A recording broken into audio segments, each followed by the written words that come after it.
Hello, my name is Tochukwu Madu. I'm a legal practitioner and I'm the managing partner of David Prestige Attorneys and Solicitors. We are located in Abuja, central area Abuja, and today I'm offloading with HoBeei. Stay tuned.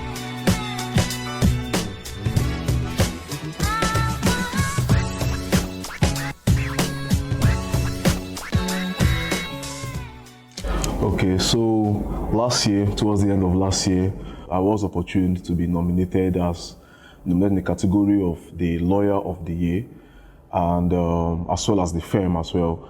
So by the grace of God, the voting commenced and ended, and we brought it home. It feels so good. Here's the award, and once again, I would like to appreciate the organizers of the CEO Network Africa. I'd like to appreciate them for this recognition. I would like to appreciate everyone that voted in this category, and to the team as well. Thank you. So we brought it home. This is the award. What inspired me to be a lawyer? I think the inspiration was as a result of the fact that I kind of grew up in a legal background. I have my mom and one or two other of my family members that were in the legal profession. So growing up, I actually was in the science class before switching to arts. I was training to be a medical doctor. It was against my wish.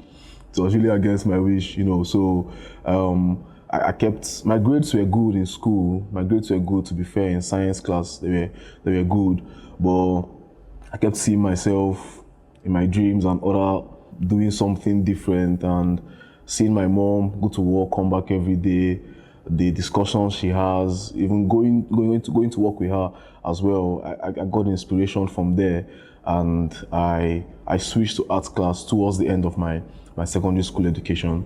And aside the fact that I was born in a legal background, I also have a flair for representation.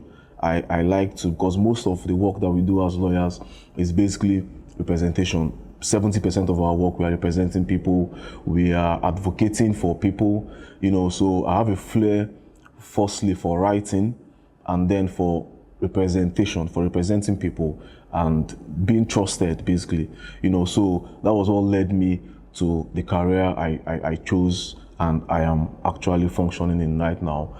And the fact that law is vast, is really vast. It's not all about litigation. There are so many opportunities and so many aspects of law that even in our legal terrain is untapped. Most of these areas are the areas that drives me, in areas of soliciting, writing, in administrative law, in administration. I'm also a trained policy analyst. I had my master's degree in public policy and governance. So, and I know that having a legal background is a very good foundation to build every other career path on. For instance, if you want to delve into politics, if you want to delve into public administration, for instance, having a legal background would help you out in those areas. So these were what spurred me to study law, and coming to the point where we are, where we have this firm, it was also the fact that I wanted to merge my legal practice with public policy practice. Is a gray area in Nigeria, so I hadn't really seen an establishment that was doing that, so that was what spurred me into, starting my own thing with my other partners. And after my master's degree in 2022 rather, we set this up to see how far we can move the gospel and the message forward, so we are here now, and hopefully the movement is going very well. So switching from science class to art class in my SS2 second term, I resumed SS2 third term in the art class. It wasn't really easy. First of all, the secondary school then, they didn't really permit that, because they knew that the workload on the students would be so much. That were their reasons for not permitting short switch. But in my situation, it was a bit special. We made a special appeal to the governing council of the of the school, and they kind of permitted that on the condition that I have to go through the courses go through the topics, the subjects, history, government, and literature. Basically, those subjects were taken in the science class. So I have to go through them, write the exams that were written, SS1, first term to third term. All the exams I've basically missed on them. I have to go through them, write them all, and I have to, it means I needed to work 10 times harder than my colleagues in the art class already, because I didn't know anything about government, aside, personal studies. I didn't know much about government and literature according to the syllables of, the schools. So I had to go through that, write those exams, and I basically had to study 10 times harder. And I just felt that I needed to do it to scale through, and as God could have it. My grades in the WAEC, I think I made a B in government and literature in WAEC, to my, well, not so much to my surprise, because then in school, not now that we are older, but then in school our brains were sharper, so I did well in my WAEC in those areas. That's why we are here today. And it wasn't easy, but it was worth it, because I really didn't want to be a medical doctor. I wanted to be a lawyer. I wanted to be a lawyer. I wanted to practice law, and I wanted to get to the roots of it. And we thank God for where we are today. I had a lot of inspiration. My elder sister, as of when I was in SS2, my elder sister was already a law student in University of Abuja. So I got a lot of inspiration from her and other of my family members, So yeah, my coping mechanism when stressed. First of all, of course, it's situations. It will be events and situations that makes us stress, So I try to figure out why this situation is stressing me out. Knowing the why is very important, because in our language, I'm translating it now because I know not everyone there, not all the audience is Igbo, but in my language we say that if a child doesn't know where the rain began to beat him from, he wouldn't know how to, prevent it, how to run away from the rain. So you have to know the why. I know I have to figure out why I'm being stressed, and then try to focus more on the areas that I could handle. In life, there are some situations that are beyond your control, basically in life, and when you try to contain those situations, then you may be stressed. But figuring out the situations that are beyond your control and leaving them to God, then trying to sort out the ones that are within your control, then we can cope through the stressing period. So I try to know why the situation is stressing me out, then figure out what I can do. I also seek opinions a lot. I seek professional help a lot. So some situations that are beyond you, no man is an island. You discuss them with your peers, with your colleagues, your senior colleagues, or people that you hold at higher esteem. And basically in life generally, I also try to have a schedule, a daily schedule. Of course we can't control everything that happens in the day, but when you have a schedule of activities, a lineup of activities, it keeps you busy. It helps you to be in line, and also do all it is that you can do yourself. Some people also give you advice and opinion. Most people that haven't been in your shoes and been in your situation in life, you try not to get so much advice and opinions from people that haven't been on the road that you're plying, and or have similar experience as you do. So I declutter. I try to move away from the noise and every other distraction. So yeah, these are the ways I cope with stressful situations. Okay, the most challenging aspects of being a lawyer, to me, I think is the practice is actually challenging, because when people trust you with their issues, most of these issues are life-threatening. It may be very fundamental. It may get up to their fundamental rights as human beings. So when they trust you to handle these issues for them, sometimes you see yourself, you're now the problem. You're now the person that have the problem, and you go through more stress than even your clients. So because they trust you to sort it out for them, and you want to see to a perfect completion that they don't have those issues. Sometimes you go through some challenges that they may not know about. It's just you, and you still have, because their life may be hanging. For instance, someone that's accused of murder, for instance, and the person is innocent. You have to really get the person out of that mess. And sometimes you go through a lot of challenging experience doing that. Another aspect that is challenging is, laws. As a lawyer, we read every day. You have to stay updated with the laws, with events, with court, the judgment of the court, decisions of the courts, and all of that. You basically have to be on your toes. You may be working on a matter using a law to back your facts up and your claim up, not knowing that law has changed, and you will realize that at the forefront on the issue, and that may be very, very fatal to your case. So it comes with the work. The work is challenging. It comes with the work. You have to always be on your toes. You basically have to be on your toes. You're seen as a noble human being. You're seen as a learned person that has knowledge about all areas of life, and you don't want to fall short of that standard, that expectation that your clients and the world has on you. So it's generally quite challenging to scale through all of these. But the beauty of the profession is that challenges are not one that we don't expect. We expect them, and when they come, we try to share ideas, we try to broaden our horizon, and we always read. You have to develop yourself professionally. It's continuous. You have to keep doing that in order to scale through this challenge. And we also don't undermine the importance of networking. Networking in the legal profession is almost everything. No man is an island. So when you network with your colleagues, you share ideas, you solve issues faster, you make referrals, and they make referrals to you, and you keep the work going.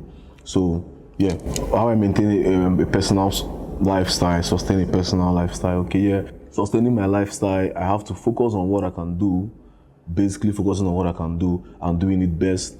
I have a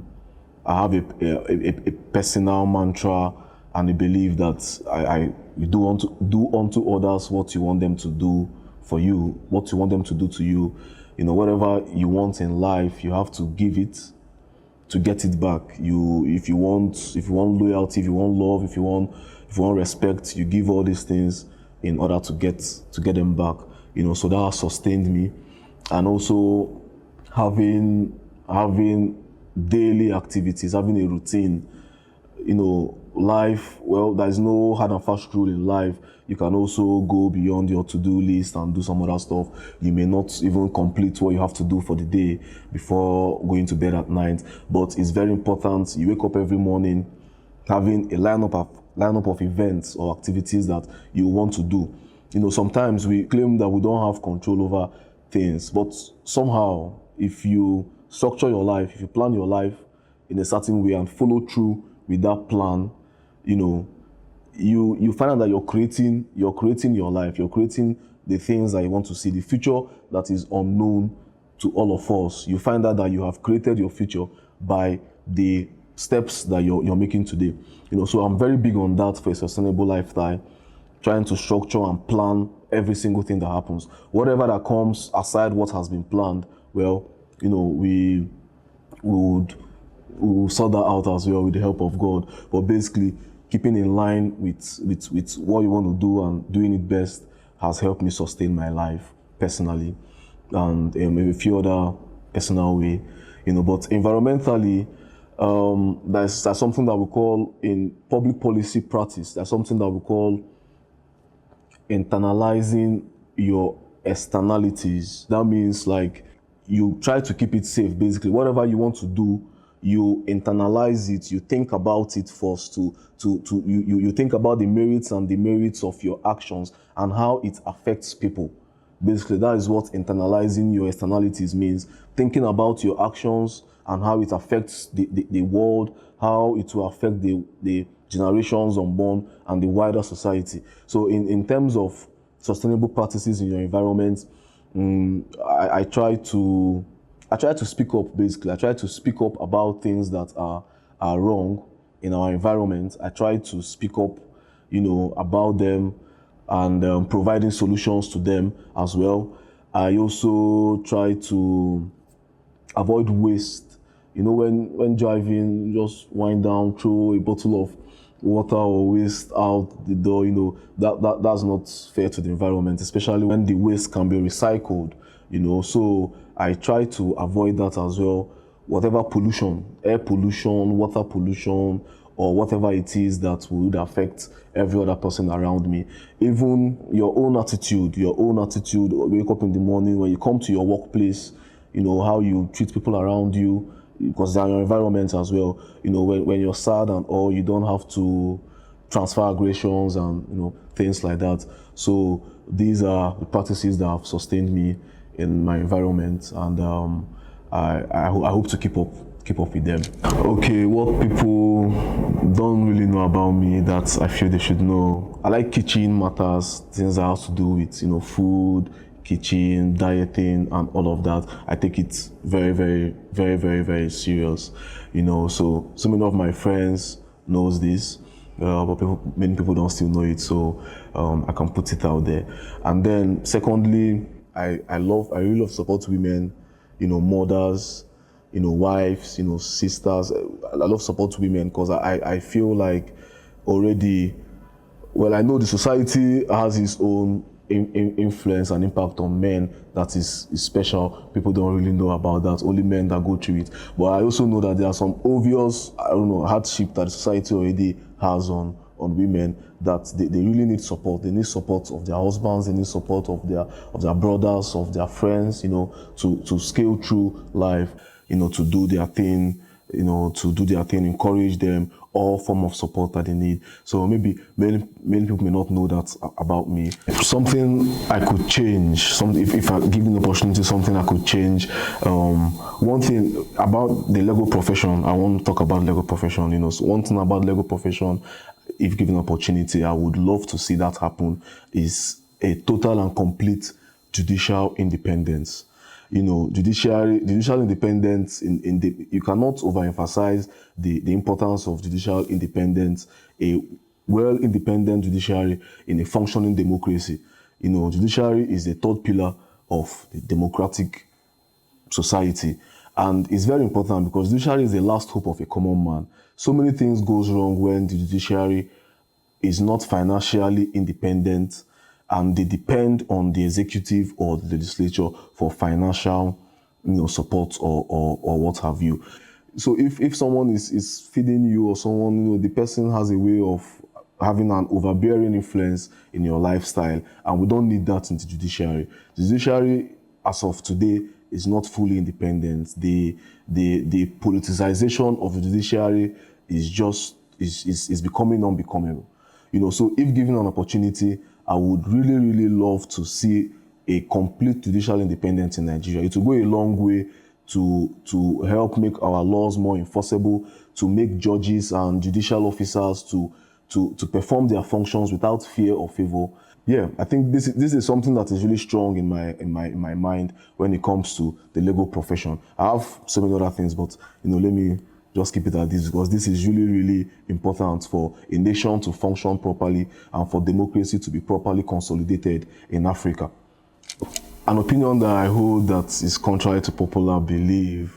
Currently in Nigeria, we are practicing a federal system of governance that is federalism, and is very weak. It has really not helped the nation. It has not helped us actualize our goals and objective as a nation. I believe that federalism is not working in Nigeria. It's not even working at all in Nigeria. And I feel that we should have laws that also incriminate paternity fraud, because it's rampant, to be fair. It's rampant now.